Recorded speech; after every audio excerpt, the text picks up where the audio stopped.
this way about the things you do to me. Never ever knew couldn't do without you and me. But I didn't read between your lines, and I didn't know there was no one like you to find. Why didn't I see this before? Why didn't I come back for more?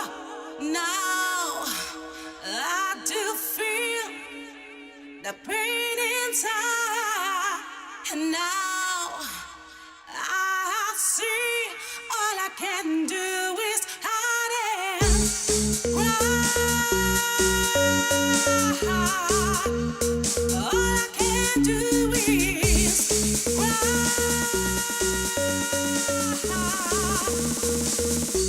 like this.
See this before? Why didn't I come back for more? Now I do feel the pain inside, and now I see all I can do is hide and cry.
about ya. I don't wanna feel this way about ya.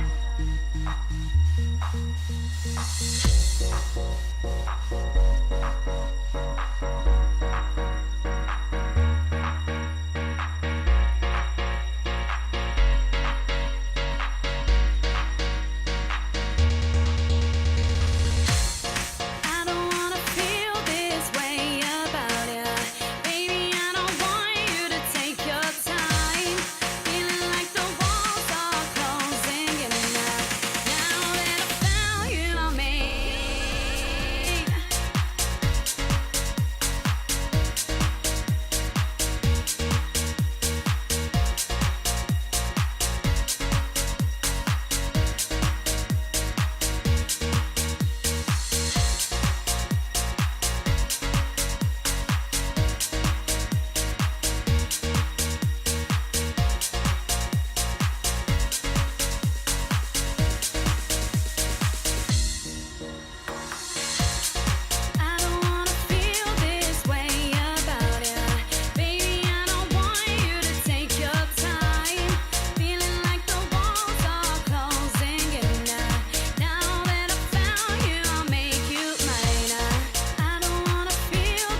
Okay, so going to do a little interview now with Carl.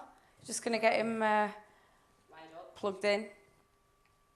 Going to get you wired. Plug it into your pudding. Oh, who's going off? Hiya, Carl. Hiya. How are you? Bit nervous right now. Why? Because you didn't do what you said you were going to do. What's that then? Well, even though I've heard you were going to be really mean and send me the wrong questions. I was. He was dead nervous about his interview. I am nervous. So I said I was going to send the questions, but whatever I sent him, I was going to just sort of like do the opposite anyway. So I'm a nice person. Can't help it. Can't help it. What can I say? Right. So you first sort of like, you know, with your music and stuff, you did like glass collecting years and years ago, didn't you? Yeah. I 5th year at high school, started at a nightclub, just opened. Hated dance music, couldn't stand it. Really? Yeah, I was a bit of a rock, hip hop, big chain, baggy jeans wearing person. Wow, really? Yeah, and one night there was just one, and I still worship it now. You know, this one tune, and it took over, and it was like. What was it? Bad Habit Boys, Drop the Bass. It's an old sort of Monroe's, Wigan Pier kind of Dutch. Heavy Liverpool tune, because that's what I ended up starting out playing. Right, okay. The scouse scene, and yeah, it went from there. And so how did you get into DJing then? Just through bar work. I went from glass collecting to working behind the bar. Like I said, 18 years this year I've been doing it. And don't look a day over 40. And it became an obsession watching what they were doing. You know, I remember, you know, me and my friend back then, Paul, we used to just go to local nightclub and we just stood there watching. You know, like you were on about Rebecca, just obsessing and watching. Yeah, because everyone does everything like they've got their own little way of doing things. Exactly. And, you know, sometimes you pick things up off people, not necessarily pinch them, but you think, oh, I like the way they're doing that, and maybe I can incorporate that into what I'm doing. Yeah, exactly. Because I think as well with DJing, is, you know, you no matter how long you're doing it, you kind of, I think you're always learning, really, aren't you? Of course you are. You take inspiration from people as you meet new, and but yeah, that's how it started, and then I became bar manager. So I had the keys to the bar, so then I began buying records and then just going sort of 2-3 hours, because my parents were just like, no, you're not having decks, you know, we're not going through that. Don't blame them, you know. Yeah. So I just used to go and try and figure out what it was, what I was doing. Took me a long time. Like Becky earlier was saying, you know, I did a few gigs, and I was atrocious. The Grand National sounds better than what I was putting out back then. And it was one night a friend of mine, Craig, was just like, you are atrocious. You got to love friends stop like it. And I was just like, no, I'm going to show you. And you've done it. And yeah, exactly. You're still here to this day. So what was your first gig? My first gig was the bar I was manager at, and new owners took over, and the DJ, Craig, couldn't do certain nights, so I did them as well as managing. But again, I was atrocious, and it stopped. Was suddenly. it DJ Pots and Pans? It really was, and I'm my own worst critic even now. I think everybody's a bit of a perfectionist, and I think if you're not a perfectionist, then you know. You're always striving. Yeah, of course you always want to do your best, don't you? So what DJs inspire you? I think again it's local. It was the main one was a guy called James Sempe, which was an old Monroe's Burnley DJ, and still is a legend to this day. And he was my main inspiration, and still is now. You know, and we became good friends, and he's such a good guy. And I'll never forget meeting his mum, and she was so with him on his music and what he did as a DJ. She used to come. He was DJing with me at a bar I was running, and she came a couple of times, and we was like at 6 o'clock in the morning, and she's still like this, and we're like, we need to go home. She's like, no, carry on. No. Brilliant. But yeah, it just, people are always inspiring me. New people, people I meet, people, you know. But again, I think Eric Murillo is a big inspiration, because you watch him and it's just so, puts so much into his sets, doesn't it? And he's not, you know, he doesn't go in, right, that's what I'm playing and that's it. He mixes it up. But that's goes what makes a DJ great. You know, and some of his music's a little bit, but he's just, his energy, his passion, and he oozes coolness. Oh, yeah. So he's a big influence. Yeah. But other than that, just local people, friends. Yeah. You know. But yeah. So what's your in your collection? What's the one of the one tunes that you would say that if you're going to put it on, it's going to absolutely rock the one tune that you know is going to rock the dance floor?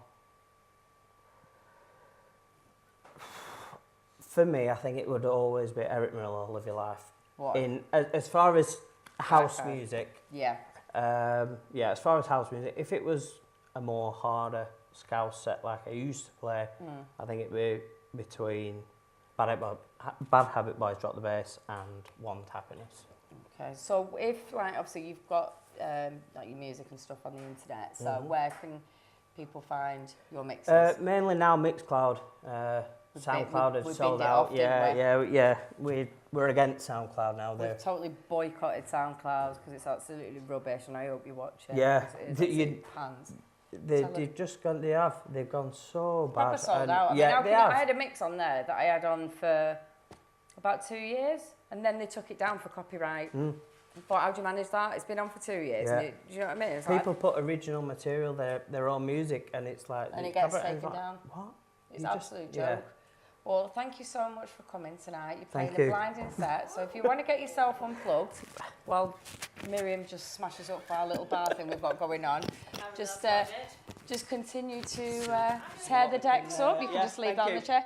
Give it up for Carl Andrew, please. Yay.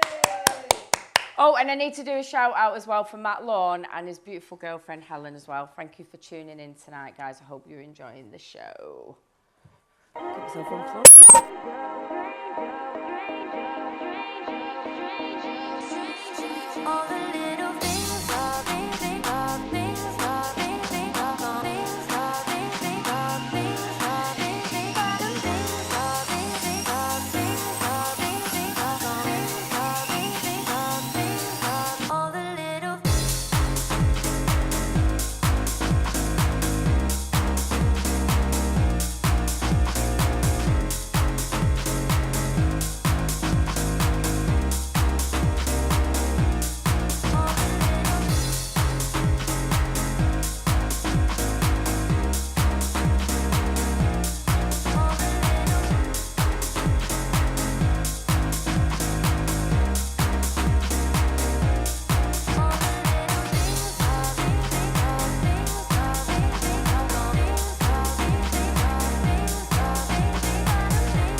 make you crazy.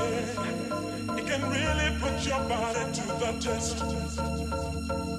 You try so hard to make sure everything goes right, and you find you've only wound up with a mess. It's a common situation, even though you feel abandoned and alone. Child, you ain't the first to experience a hurt, so don't panic when you hit the danger zone. But you need a little change of heart, change of heart. Forget this fear and frustration. Love will always play the greater part, when your battles wear you down. When you're feeling down and out, and you've got troubles on your mind, love will save the day. You're feeling full of doubt, and fear has got you in a bind. Love will save the day. When your world's falling apart, all you have to do is say a prayer. Love will save the day. There's an answer in your heart, so let your light shine on, my dear, and love will save the day. Love will save the day. Love will save the day.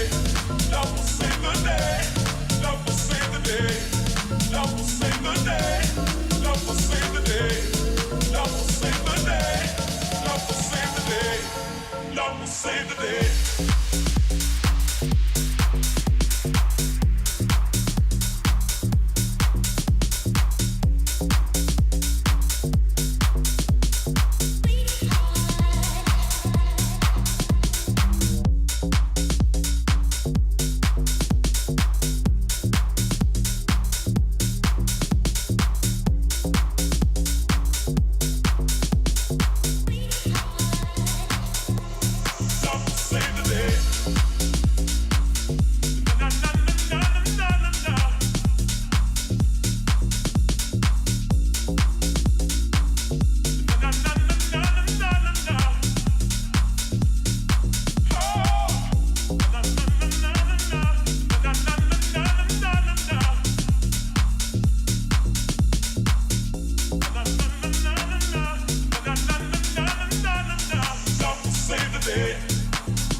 Well, that's one way of doing it. Yeah, so we don't do things by halves, do we? Make some noise, please, for Carl Andrew. Absolutely smashed it, young man. You and your Christmas jumper. What? Not that young. All right, smashed it, old man. Thank you so much for being here. Played a wicked set. Come back again? Definitely. Excellent. I just want to say thank you to everyone who's been on the show. So we've got Carl Andrew, and Becky DeFunk, Mark One, a surprise set from Jack Quinlan, and a live PA from Steve Moran. Everyone's done a great job tonight. Thank you to everyone who's tuned into the show. The clips will be up very, very soon, so you can watch the show again if you want to. And just a reminder that we're going to be doing an event starting from Thursday the 5th of February at Lock 91 on Deansgate Lock. So I hope everyone has a fabulous Christmas and a fabulous New Year. We've got a very special show at the end of January, so details will be coming soon. So thank you for tuning in once again. Lots of love from Ears Wide Open. Yay. See you later. Bye.